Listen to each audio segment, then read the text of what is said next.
Hi hello welcome back to my channel.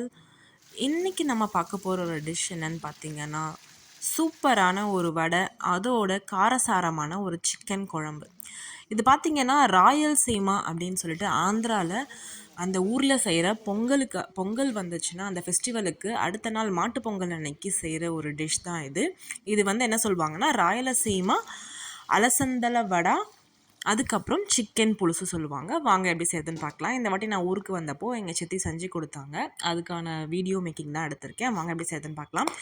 இந்த காராமணியை நைட்டே ஊற வச்சுருவாங்க. காலையில் அதுக்கு மேலே ஒரு பொட்டு இருக்கும். அதை நல்லா வாஷ் பண்ணி எடுத்துட்டு அதோட தேவையான அளவுக்கு உப்பு போட்டு புதினா, இஞ்சி, பட்டை, லவங்கம், அதுக்கப்புறம் 2 மீடியம் சைஸ் வெங்காயத்தை கட் பண்ணி வச்சுருக்கோம். அதையும் போட்டுக்கணும்.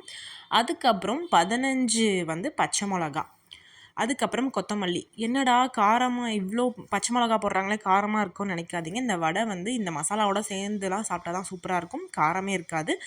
1 கிலோ போடுறதால நாங்கள் 15 பச்சை மிளகா எடுத்திருக்கோம். அதுக்கப்புறம் இதுக்கு சைடிஷ்க்கு காரசாரமான ஒரு சிக்கன் குழம்பு பண்ண போகிறோம். அதுக்கு மசாலா பார்த்திங்கன்னா தக்காளி ஒரு 5 எடுத்திருக்கோம் மீடியம் சைஸ். அதுக்கப்புறம் காஞ்ச தேங்காய். மேக்ஸிமம் நம்ம சென்னையில் பார்த்திங்கன்னா காஞ்ச தேங்காய் யூஸ் பண்ண மாட்டாங்க, ரொம்ப ரேர் தான். பட் இந்த குழம்புக்கு நீங்கள் காஞ்ச தேங்காய் போட்டுட்டு கொஞ்சம் கொத்தமல்லி, கொஞ்சம் புதினா இதெல்லாமே போட்டு எல்லாமே ஹேண்ட்ஃபுல்லாக எடுத்துக்கோங்க. நாங்கள் 1 கிலோ சிக்கனுக்கு இந்த மெஷர்மெண்ட்ஸு. அதுக்கப்புறம் இதை நல்லா ட்ரையாக அரைச்சிக்கணும்.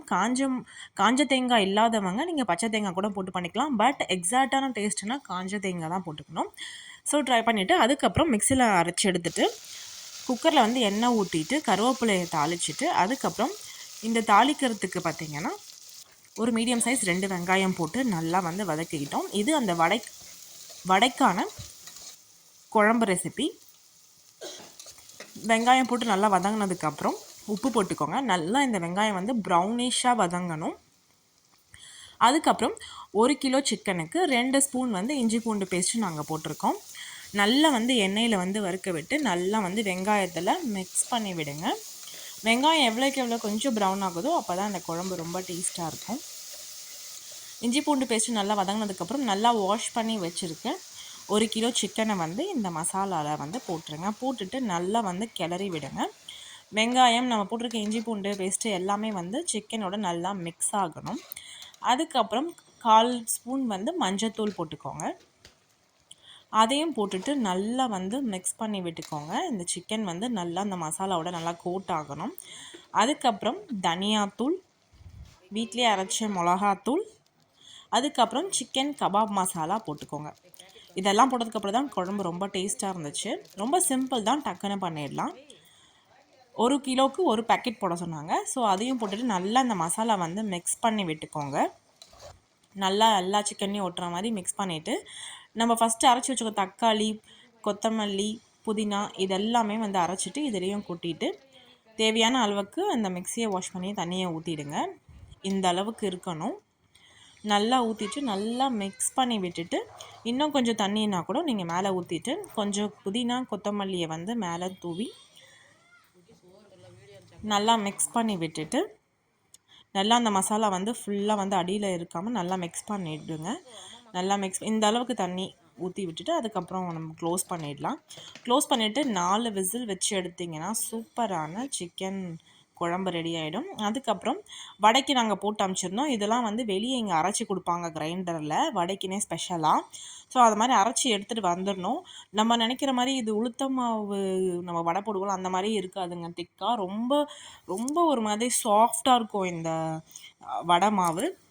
ஃபஸ்ட்டு டெஸ்ட் பண்ணி பார்த்துட்டு எண்ணெய் காஞ்சிருச்சானதுக்கப்புறம் அரைக்கி கொடுக்கறதுக்கு முன்னாடி இந்த பருப்பு இருக்குல்ல, இந்த காராமணி அது கொஞ்சம் எடுத்து வச்சுப்போம். இந்த மாதிரி போட்டு கலந்துட்டு நம்ம ஃப்ரை பண்ணும்போது அந்த தால் இருக்குல்ல, அந்த பருப்பு காராமணி இருக்குல்ல, அது ஃப்ரை பண்ணும்போது மேலே அப்படியே கிறிஸ்பியாக அங்கங்கே நிற்கும். அதுக்காக நாங்கள் கொஞ்சம் எடுத்து வச்சுட்டு போடுறோம். குழம்பு ஸ்டார்ட் பண்ணதுக்கப்புறம் தான் மாவே கொடுக்க போவாங்க. ஏன்னா இந்த மாவு கொடுத்து டக்குன்னு அரைச்சி வந்ததுக்கப்புறமே நம்ம வடை ஸ்டார்ட் பண்ணிடணும் போடுறதுக்கு. ஸோ அதனால் குழம்பு முடிகிற ஸ்டேஜில் நம்ம மாவை போய்ட்டு அரைச்சிட்டு வந்துடுவோம். அரைச்சிட்டு வந்துட்டு 5 நிமிஷம் வச்சுட்டு டக்குன்னு வடையை போட ஆரம்பிச்சிடணும். இந்த மாவு நம்ம எடுத்து வச்சுலாம் பண்ண முடியாது. ஏன்னா புளிச்சு போயிடும். நம்ம ஃப்ரிட்ஜில் வச்சா கூட இந்த வந்து இருக்காது இந்த காராமணி வடை. ஸோ அதனால் வந்த உடனே நீங்கள் வடையாக வறுத்து வச்சிட்டிங்கன்னா இருக்கும், அடுத்த நாளைக்கு கூட வச்சு சாப்பிட்டுக்கலாம். நான் சொன்ன மாதிரி பாருங்கள், நாங்கள் ஃபஸ்ட்டு அந்த பருப்பு எடுத்து வச்சோம்ல, அதெல்லாம் பாருங்கள் நல்லா ப்ரௌனிஷாக வெந்து வந்ததுக்கப்புறம் மேலெலாம் தெரியுது பாருங்கள். சாப்பிட்றதுக்கும் கிறிஸ்பியாக சூப்பராக இருக்கும். இது வந்து பார்த்திங்கன்னா ராயல்சீமாவோட ஸ்பெஷல் பிரேக்ஃபாஸ்ட்டுங்க பொங்கலுக்கு. அவங்க நார்மலாகவும் செஞ்சுப்பாங்க, பட் பொங்கலுக்கு எஸ்பெஷலி வந்து இந்த மாதிரி அலசந்தல் வடை பண்ணிவிட்டு அதுக்கு வந்து சிக்கனோட அந்த குழம்பை ஊற்றி சாப்பிடுவாங்க. அதான் இதோட ஸ்பெஷல். 4 விசிலுக்கு அப்புறம் நம்மளோட சிக்கன் குழம்பு பாருங்கள் எவ்வளோ சூப்பராக இருக்குன்னு. ஸ்பைஸியாக டேஸ்ட்டாக இருக்குங்க, டிஃப்ரெண்ட்டாக இருக்கும். இந்த காராமணி மட்டும் நான் சென்னையில் என்ன பேரில் கொடுக்குறாங்க அப்படின்றத நான் செக் பண்ணிவிட்டு நான் அடுத்த வீடியோவில் போடுறேன். வடையும் ரெடி ஆகிடுச்சு, குழம்பும் ரெடி ஆகிடுச்சு. சுட சுட பிளேட்டில் 4 வடை வச்சு காரசாரமான சிக்கன் குழம்பை ஊற்றி கொடுத்தாங்க எல்லாருக்குமே. பிரேக்ஃபாஸ்ட்டே வந்து எங்களுக்கு வந்து சண்டே இதுவாக தான் இருந்துச்சு. அந்த வடையோட அந்த குழம்பு ஊறி கொஞ்சம் வந்து கிறிஸ்பியாக, கொஞ்சம் நல்லா அந்த மசாலா, அந்த குழம்பு மசாலாவோட மிக்ஸ் பண்ணி சிக்கன் பாருங்கள் அப்படியே பஞ்சு மாதிரி வெந்திருந்துச்சு. வடையோடையும் குழம்போடையும் அப்படியே மிக்ஸ் அடித்து சிக்கனை கொஞ்சம் வச்சு அதை ஃபுல்லாக டிப் பண்ணி ஒரு பைட் வச்சிங்கன்னா சூப்பராக இருக்கும். எல்லாருக்கும் பரிமாறிட்டு அதுக்கப்புறம் நானும் சித்தியும் உட்காந்து சாப்பிட்டோம். என்னோடய பிளேட்லேயும் ஒரு 4 வடை வச்சு அப்படியே அள்ளி சிக்கனை போட்டு அப்படியே அந்த குழம்ப ஊற்றி கொடுத்தாங்க. பார்க்கறதுக்கே சூப்பராக இருந்துச்சுங்க. குழம்பு செம டேஸ்ட்டு.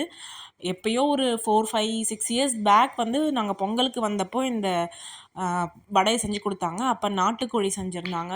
அது வேறு லெவல் டேஸ்ட்டு. நாட்டுக்கோழி செய்கிறது இது. நாங்கள் இப்போதைக்கு வந்து எங்களுக்கு வந்து பாய்லர் கோழி தான் கிடச்சிச்சு.